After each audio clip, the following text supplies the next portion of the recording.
Joe Bonnier for FastPitchPower.com and Empower Athletic Development. Today's video I'm going to be talking about the contribution of rotation to the windmill pitching delivery.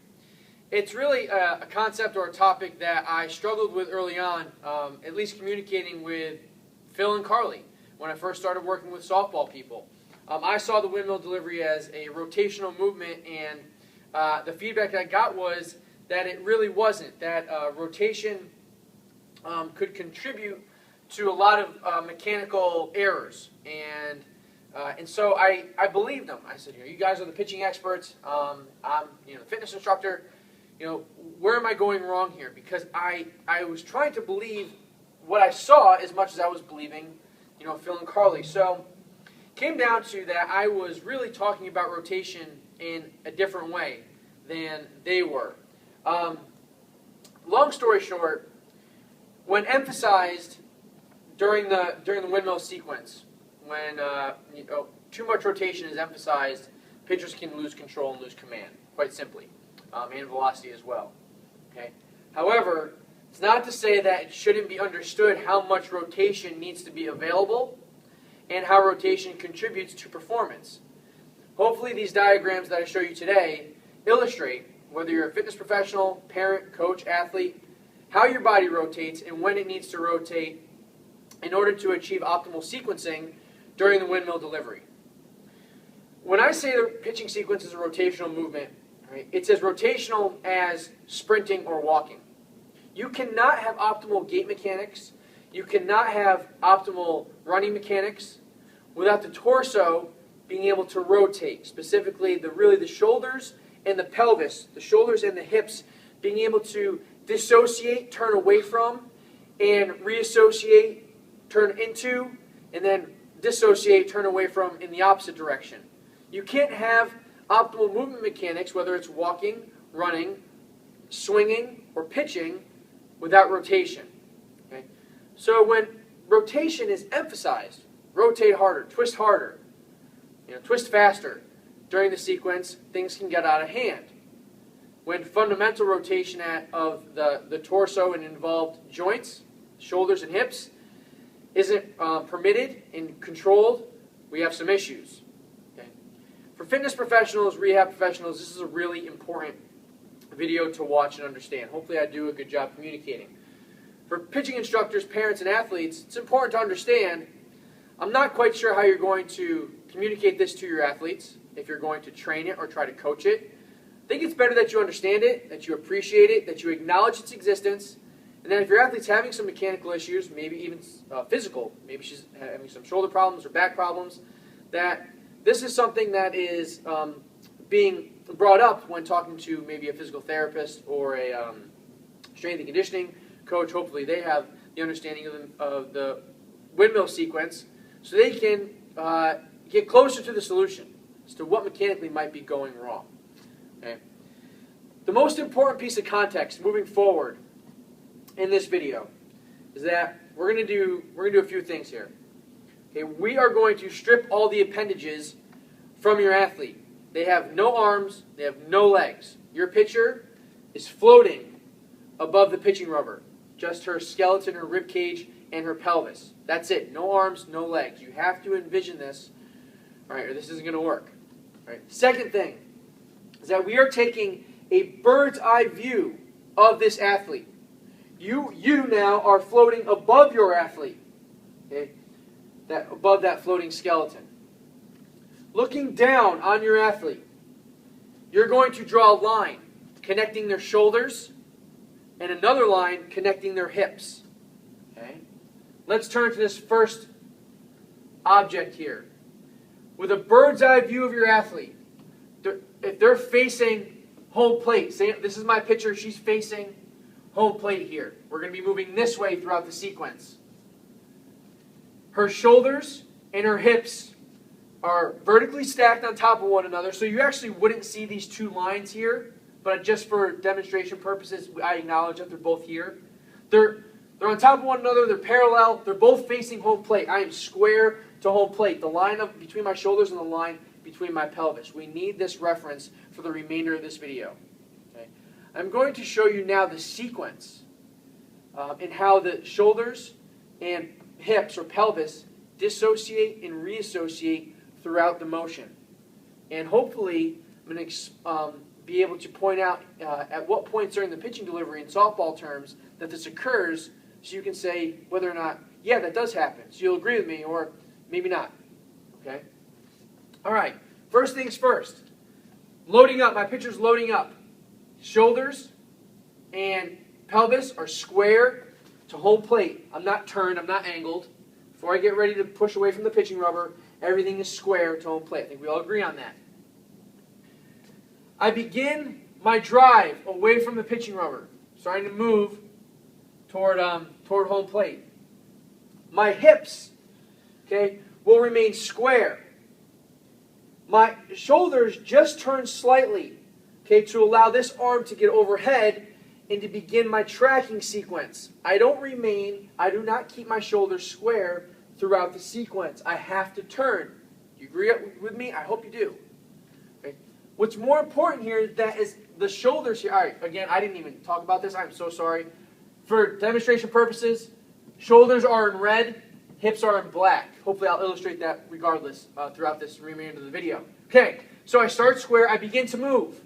My hips, the black line, stays square to home plate because I'm pushing, accelerating my system, my skeleton, my body toward home plate. But my shoulders have to be able to turn slightly to begin to get that overhead motion. Okay?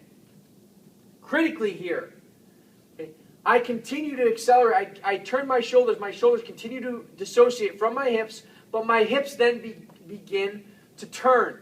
Right? The whole body has to turn and organize pretty much where I'm facing, or square to now third base. We agree that this is going to be a very common position. Again, I always apologize for my very superficial mechanics. I'm not a pitcher, but especially for fitness professionals, I need to get you guys on the same page so you kind of understand where we are throughout the sequence. So at 12 o'clock here, my whole body, my shoulders and my hips are now facing third base. They're facing this way. My body's moving this way, but everything is square toward third base. Obviously, my head and my eyes are toward home plate.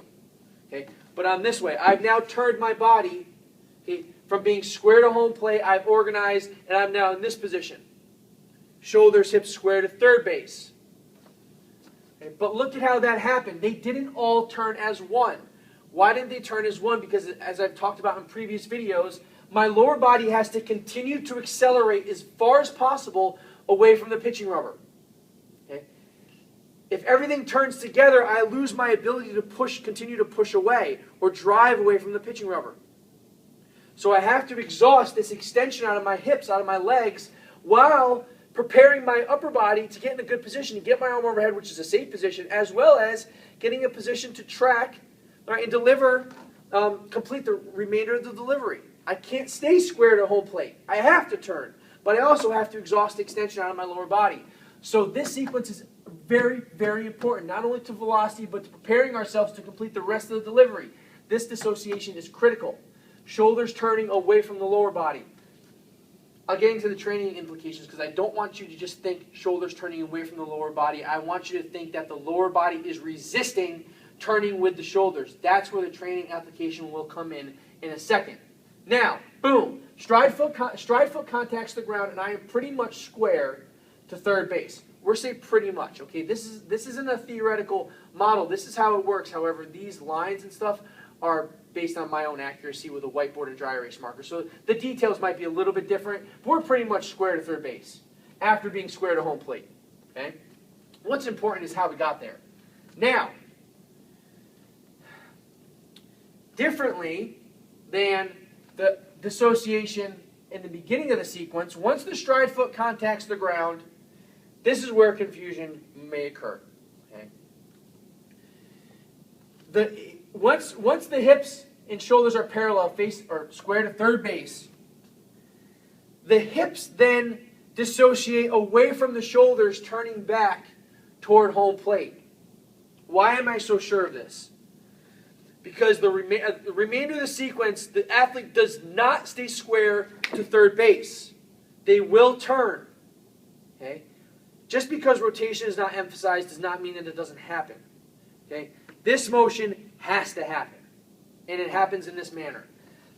Just like in the golf swing, just like in batting mechanics, just like in running or sprinting, the hips will dissociate away from the shoulders for a split second. In golf, this is referred to as X factor. This separation contributes to velocity. Okay? What this does, I don't know if you can see my hips here, but my hips will lead underneath my upper body. My lower body stays still for a split second. It doesn't stay still, but there's just a delay between the turning of the lower body and the turning of the upper body. That stretches everything across my torso.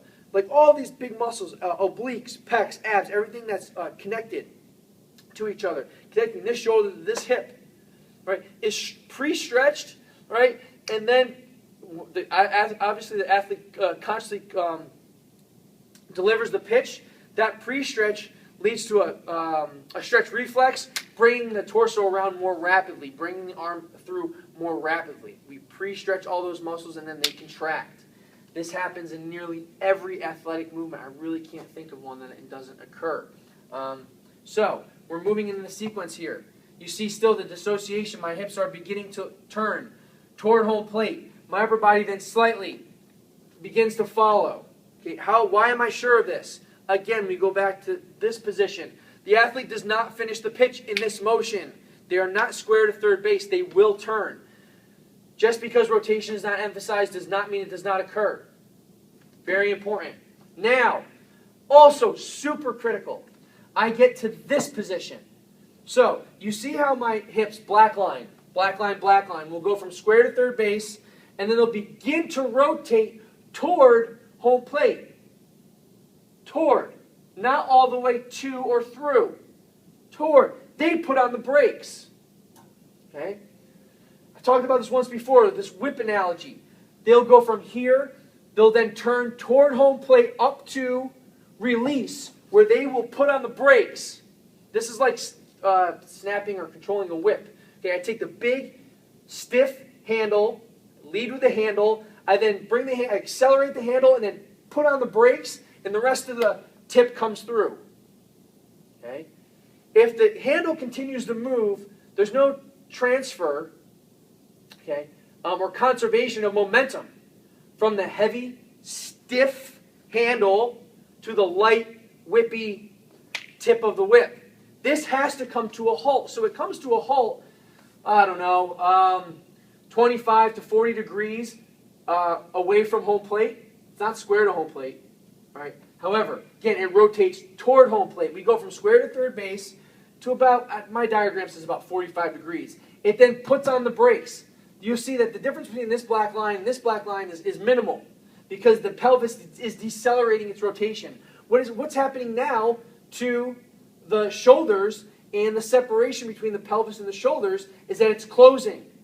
My hips are decelerating and coming to a stop while my shoulders are coming through. Okay, here. And as important as anything in this video, okay, in this last picture here, after follow through, the hips will remain rotated away from home plate. They won't square up to home plate. No athlete has that rotary capacity in that lead hip for the pelvis to spin on top of the lead hip. So they'll still be rotated away. However, the upper body will continue its rotation at follow through after the ball is released. Yeah, these are elementary mechanics for fitness, for softball instructors and athletes. I apologize. I'm also trying to speak to fitness professionals and strength and conditioning coaches, so they understand how to balance their training and where certain exercises can really benefit a softball athlete on their terms. Okay, this ability to continue to rotate after the pitch through the torso. Again, I have no arms, I have no legs. All right, I'm just a rib cage and a pelvis connected by a spine, floating. Okay, this ability here is what takes pressure off the front of the shoulder during follow through. If I get stuck here, I can't rotate. I'm going to do a couple things. If I can't absorb this motion or absorb all the forces by moving, rotating, okay, I'm either going to extend and place pressure on my lower back, or I'm going to be in a really awkward position where my shoulder gets jammed up here, and this is a provocative position of impingement. Okay, so when you're having shoulder pain, you go to a physical therapist. Physical therapist will put your arm in this position, okay, and ask you if it hurts. Because this is the closest thing we can get to stuff crashing into each other. This is not a good position we want to be in. Okay, to avoid this position here, I just have to turn away. This frees up a lot of room in the front of the shoulder. So the rotation over the hips, over the stable lower body at follow-through is really important. Release. Okay. Hope I didn't lose you. Again, we're taking a bird's eye view of our athlete. We are in the air looking down.